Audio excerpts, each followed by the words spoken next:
good day mga kabonsai. Welcome back po sa ating munting channel, ang Ipoy Mix TV.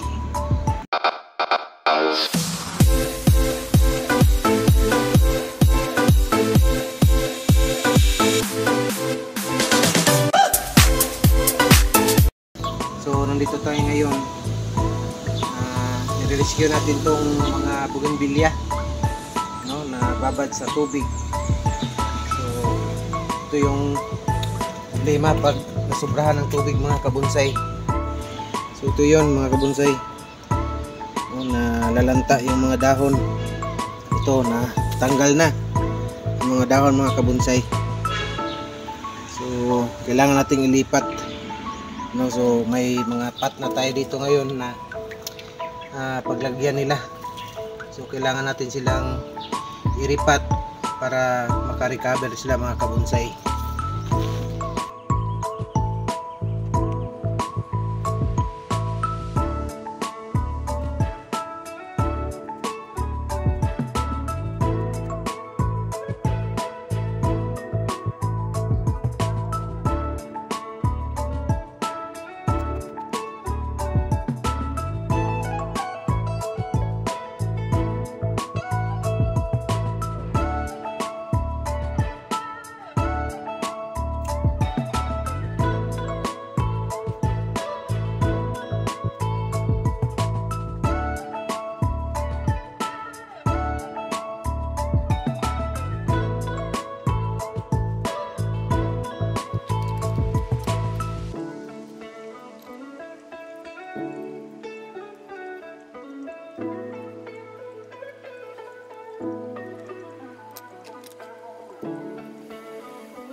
So ayan na mga kabonsai, mga kabugi, na rescue na natin ang bougainvillea.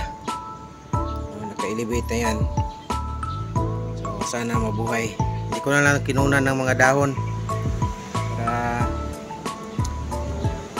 kasi naka-rootball naman pagkuha ko.